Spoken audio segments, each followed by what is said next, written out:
Get more reaction to some of the testimony today. Professor Mark Swilling is a professor of sustainable development in the School of Public Leadership at the University of Stellenbosch. During what we now call the state capture years, he conducted a lot of research into the situation at Eskom, group of academics who tried to join the dots, as it were, into what happens. He joins us now. Professor Swilling, good afternoon to you. You spent a lot of time looking at what was happening at Eskom during this time, during the Zuma years, if I can call this period that. We saw today President Ramaphosa explaining how he basically gave up all his interests in Glencore before becoming part of a sort of role at Eskom that saw him in charge of a war room as deputy president. Do you think he's explained himself properly? Has he explained his actions, I suppose, satisfactorily, might be the way I should put the question?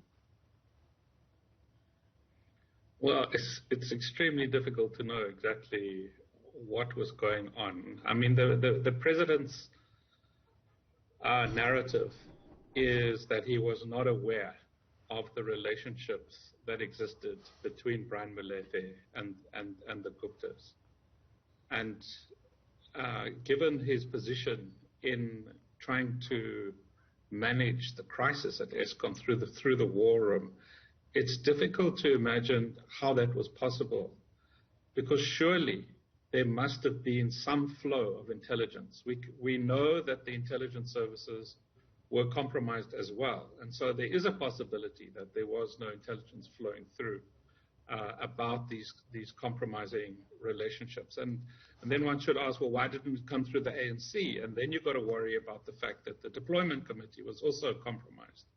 So maybe he really didn't have a flow of information in that very disconnected cockpit of the war room.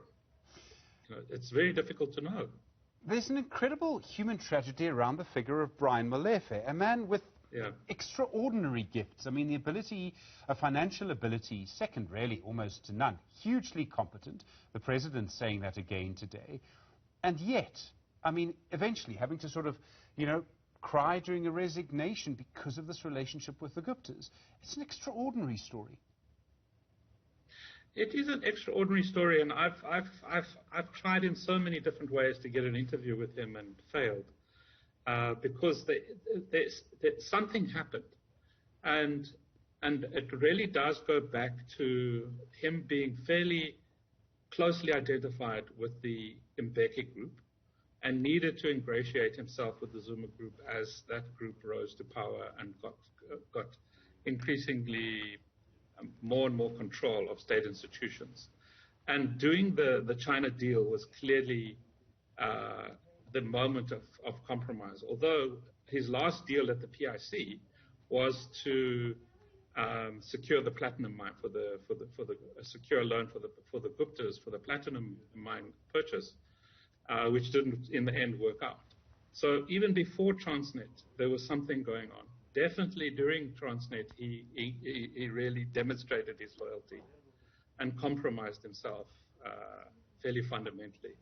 And from that point on, it was downhill. Although there were times when he was reported to have said, "Listen, I know some of this is problematic, but worse people could have done the deal, and the outcome could be worse."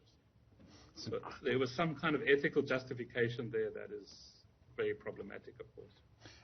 It's going to be difficult to sort of really come to a full assessment of President Ramaphosa's time as deputy president during the Zuma administration. And I mean, in a way, what we've seen is to my mind, almost unique, possibly unique.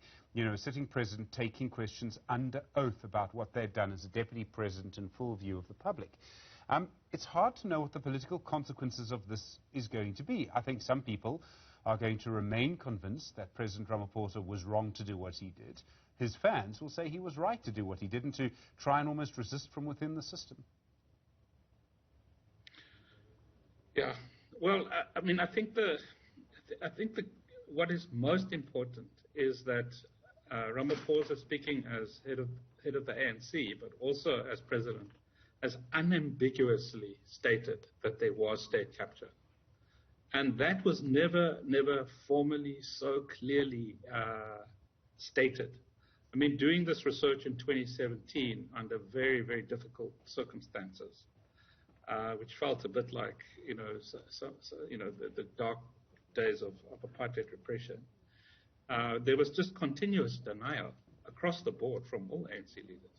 So to see statements that make it absolutely clear that he admits that it happened, when you hear Justice Lamola saying, we accept that it happened and we are taking action, that is a decisive shift. And I think that should be commended. What is really difficult to fathom is whether, as Deputy President, he really was that distance from some of the problematic appointments, because what that suggests is that the Zuma cabal was very tight, and there was very little leakage to those who were not part of the inner circle, and he clearly wasn't part of the inner circle. Professor Mark Swilling, I appreciate the time. Thank you very much indeed. Someone who spent a lot of time trying to work out what had been happening at Eskom.